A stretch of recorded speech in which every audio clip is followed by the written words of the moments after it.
the moment I say data center, the first thing that anybody would want to worry about is resiliency, or how robust is my infrastructure and things like that. The simple answer is that is not very difficult to do. Now, I know you will not want to agree with me on that statement, but why I am saying that is because relatively between efficiency and resiliency, resiliency is easier to achieve simply because you can oversize, overbuild, overpopulate, right? That is the way we build redundancies. If I want a particular data to be very safe and secure, you will store it on multiple drives, right? Simple as that. If you want very robust, concurrent, maintainable electrical distribution, you will practically build two, right? And so that is the reason I am saying it is not very difficult to achieve that. It depends on how much budget we have to overbuild. But the direct impact of this resiliency action is loss of efficiency. Because what we know, which is common sense, asset utilization will decide efficiency. So if I am going to put up an infrastructure which totals to something like 2 megawatts, and if I am going to use that to populate IT equipments in my data center which is less than 250 kilowatts, then we can only imagine what kind of efficiency this kind of infrastructure can work on. Do we really need to worry about efficiency? So what we have seen globally happening is that it is very critical for us to worry about that, for the simple reason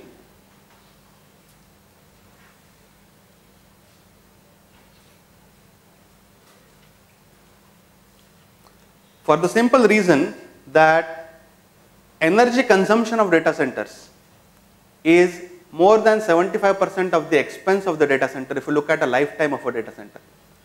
The second point to note is the only costs which are growing at a very fast pace and for which even government organizations cannot escape because you still get charged back for what electricity you consume is energy cost.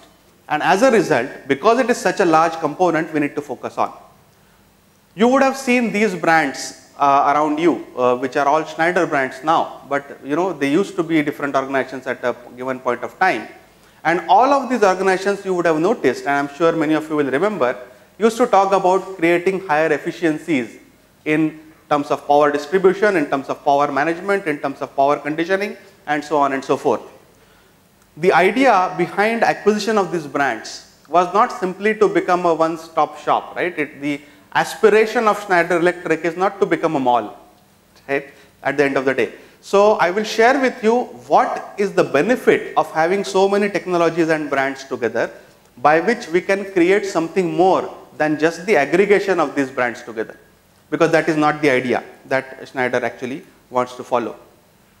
What we have had an aspiration is to be able to be a broad focused partner for you, so that we are in a position to actually create solutions for the complete data center environment or physical infrastructure, rather than supporting you with aggregate components and products. That okay, we also can give you UPS, we can give you maybe a DG set, maybe an air conditioner, and so on. But what we have seen coming as a requirement even from customers like you is that you would prefer a partner who can actually look at it more holistically from a solution angle.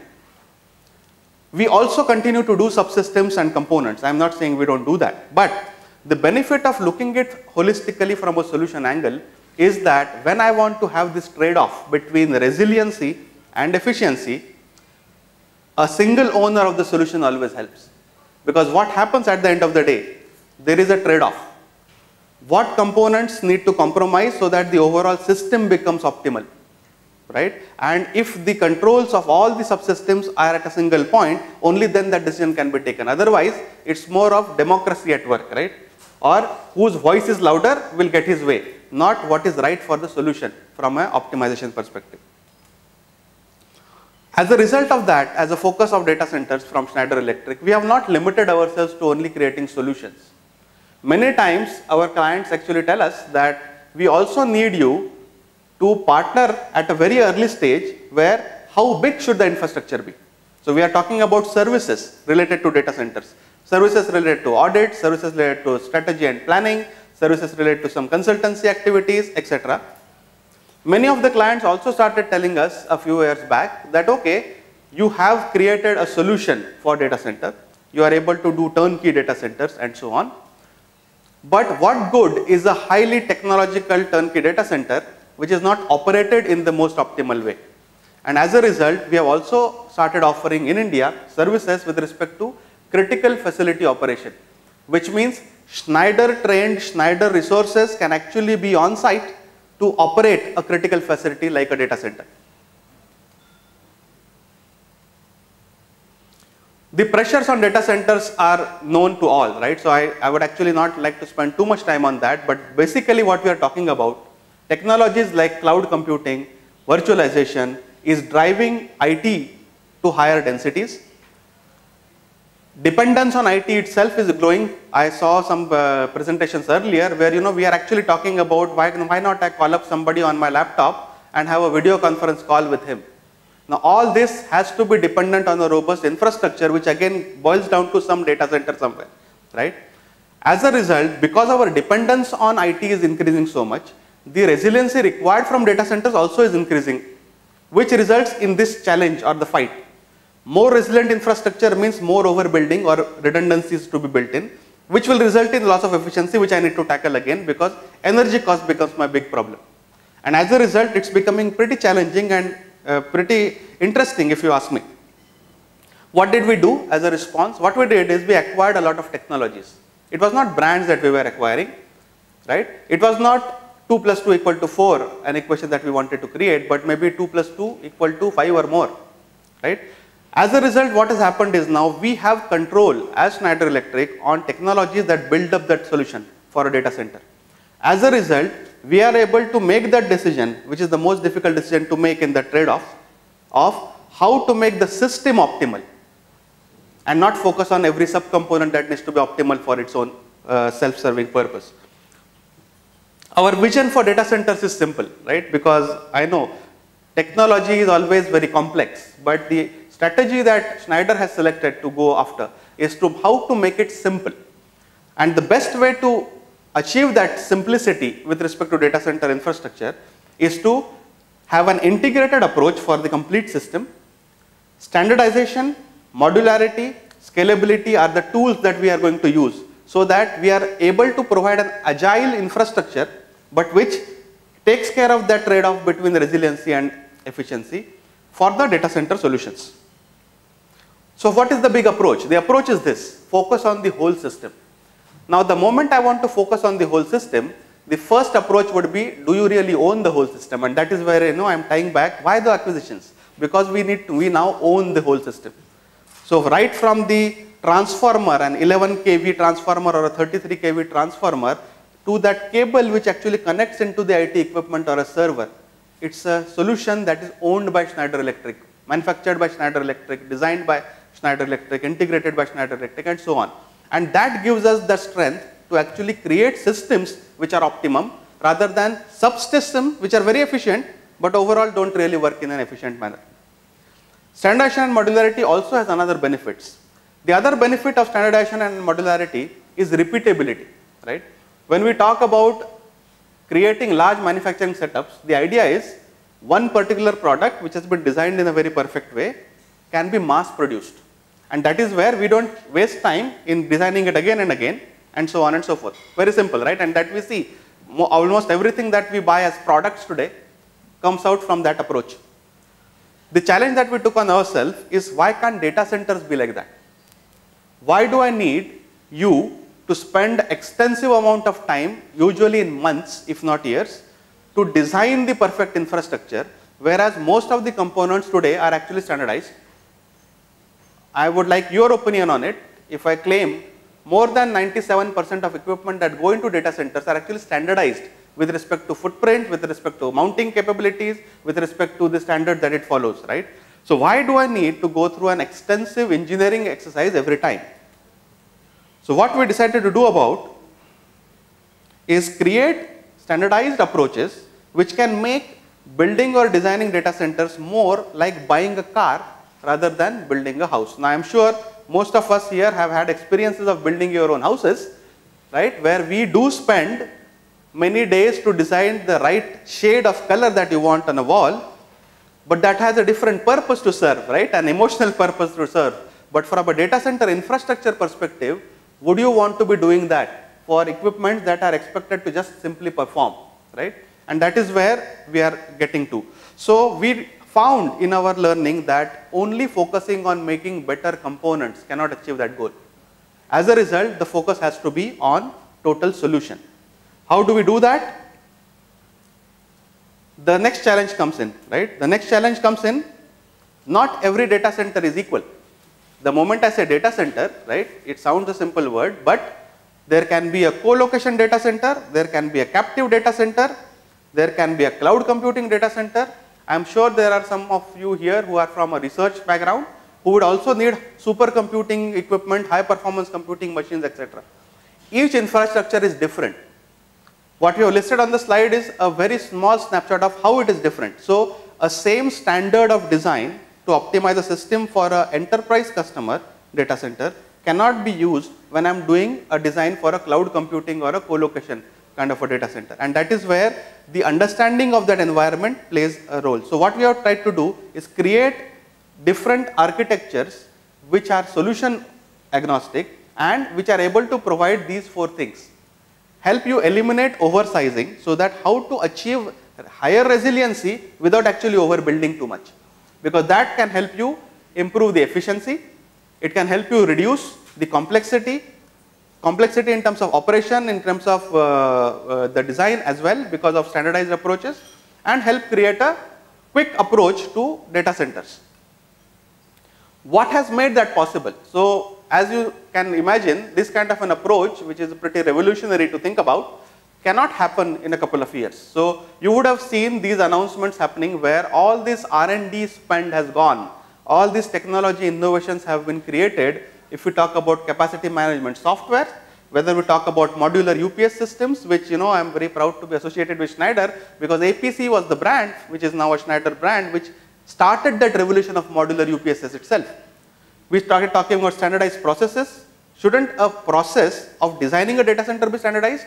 So there are a huge amount of content that has been created as a result of Schneider's investment in what we call as Schneider Solution Center, where we do research activity of only data center processes, methodologies, architecture, and so on and so forth.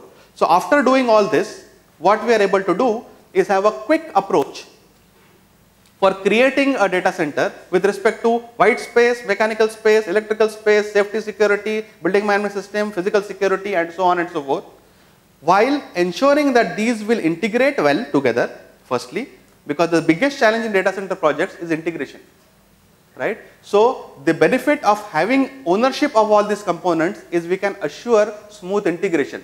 There is no R&D to be done on site, right? And I'll give a very good example of this, how easy can it get. So from a traditional approach where I have extensive time being spent on designing, optimizing the design, going back to the user may change his requirement, I again redesign, go back. From that approach, it can be a much simpler, smaller approach where we can choose one standard design, see if it is working, small change to be done, you go back, only change an additional incremental design, or if it doesn't work out, simply go back and choose another design. So it becomes much faster in terms of the overall planning exercise for a data center using a concept which we are calling as reference designs.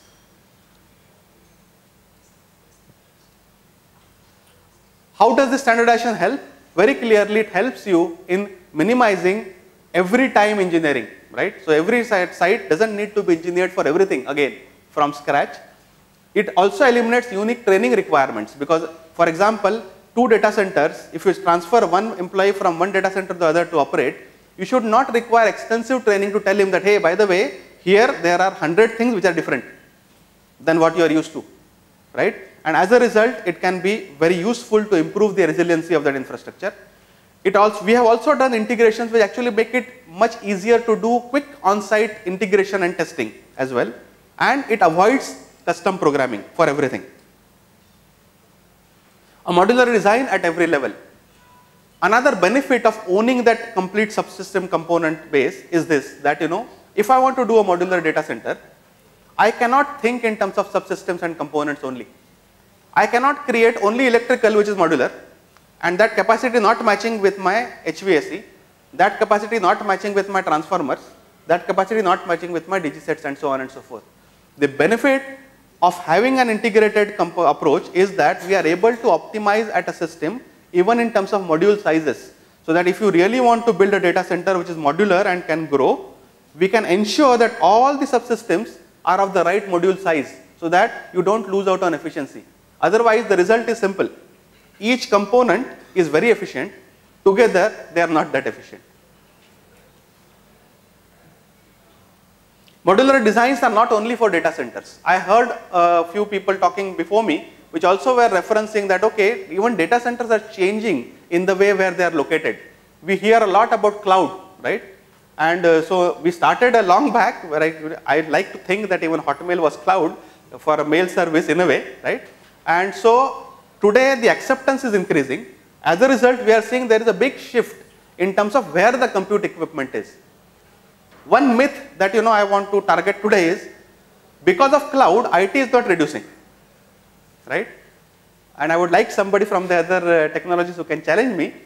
It is only shifting from where it was, right? So instead of having all the IT equipment in your premise for a data center, if you move to a cloud, the same equipment, if not bigger, will go into some other data center which is not on your premise. But you still need to have something on your premise to access that cloud. We already saw what kind of hacking can possibly happen, right? So you need to have a lot of security where you are accessing that cloud, which means you still need small amount of IT on premise even if you have your main computing on a cloud. And so we are seeing a huge growth in small IT deployments, which we call as server rooms. And so that learning of data centers we have incorporated, and we have already launched offers for standardized solutions up to 5 racks, which includes everything pre-integrated, pre-designed, completely remotely manageable, and so on and so forth, right? That is the benefit of integration. The reason we are able to do this kind of integrations is because of the portfolio that we have created as a part of Schneider's acquisition strategy, and that is practically everything that goes into building a data center other than actually constructing that data center. What good can it do to build a data center infrastructure which is supposed to be resilient, which is supposed to be efficient, but there is no way of knowing how efficiently it is running or where the risks are lying? And the biggest challenge that the industry was facing is with respect to management softwares. Now we know that there have been very established management platforms that have been created, commonly called as DCIM on the IT side or building management systems on the facility side, right? There has been a variation of that building management system which is focusing only on power, but the adoption in India, what I have seen, is not to that extent from data centers. So if I look at these 3 things, power management, building management, and DCIM, the biggest challenge was they never used to talk to each other. I am showing you on a graph 4 different images, right? And that is how it used to run. One image will be seen only by the facility team, other image will only be seen by the IT team, and so on and so forth. As a result, the tight integration that can be created on the data center floor, that tight integration is not present in the way it is operated or the way the alarms are being seen. For example, if there is an alarm on a chiller, right, it can lead to a cooling incidence which an IT person will be very scared of and needs to plan for. If these 2 systems don't talk to each other at all, that person may never know that such a system problem exists, because of which he could have taken some action earlier, but he has not been able to because no visibility was present. The second problem of not having these integrations is that there are multiple data points. So we have seen in meetings for planning of data centers where the facility team is called, an IT team is called, and the same data center is described in very different data terms by both these teams, becoming very complex to even establish how much capacity is required, right? And also multiple data points residing is wasting your storage space, because where the data will reside is on some storage IT hardware.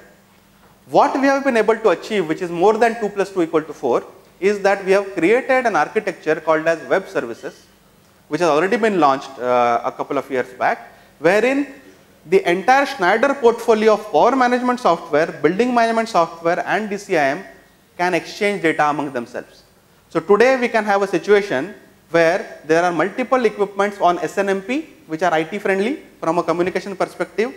Their data can be transferred to a BMS system to show certain layouts, certain capacities to a facility person which is interested in, without duplicating the data. Similarly, BMS manages equipment maybe on Modbus, BACnet, LawnWorks, etc. Their data can be integrated on an IP layer into DCIM so that important information from there can become part of dashboards on the DCIM as well. And that is something that is unique, that is possible. So views like these are very easy today, where you can monitor the entire electrical panels, systems, energy consumption, efficiencies, etc. Same data can be used to also manage your diesel generator sets. Testing of DG sets is very common practice, right? But how do you document that a DG set was tested and it is ready to take up the power of that data center infrastructure in a given period of time? So there are modules like these which I am showing you, where that testing process and documentation can be automated using these softwares, which is the integration of multiple entities, and these kind of graphs can be very easily created. Building management system for controlling HVAC, CCTVs, access control, etc., which can be integrated with very strong graphic user interfaces, because today what we are finding, most of our phones, for example, are becoming very rich in terms of graphic user interface. It's not just because it looks good, right? The image you can now create is such that it can be very intuitive for that person who is seeing, whether it's an alarm, whether it's a hazard, whether it's a fire. The look should tell him rather than him having to read multiple lines. And that is where the capabilities of graphic user interface from a BMS system perspective becomes very powerful, because it can be very easy to see a incidence which is happening. With respect to DCIM, right, we talk about asset management, we talk about capacity management and planning, we talk about scenario building. The image that you see on your right hand side bottom, the CFD kind of a figure, is actually a real-time thermal analysis tool which can help you simulate future scenarios of your data center. Before you actually bring in new equipment, you can actually test your infrastructure whether it is capable of handling that new equipment or not, with respect to power, cooling, space, and so on and so forth. And the industry has been kind to us, so we have been receiving a lot of accolades for these efforts that Schneider is putting in with respect to these kind of innovations. We have a strong partner base globally, and these partnerships not only mean that these partners also provide our solutions as a part of their solutions, but it also means that when they are doing their innovations with respect to energy efficiency, infrastructure, etc., we are partnering with them at that stage itself. So when I'm talking about our DCIM suite, right, out of the box integration is possible with our partners' softwares, right? And that becomes the big differentiator, because the biggest problem in integrations is on-site efforts. The investments that Schneider has done over the last so many years in having out of the box integration capability helps save you time as well as money on those expensive integrations which happen very uniquely on site. As a summary, we believe we have been investing in the right direction with respect to technology, and we have the broadest offer today for data center infrastructures, whether we talk about one or a half rack as a data center to maybe thousands of racks as a data center. And we would like to work with you on this journey to build the most efficient, resilient data centers in India.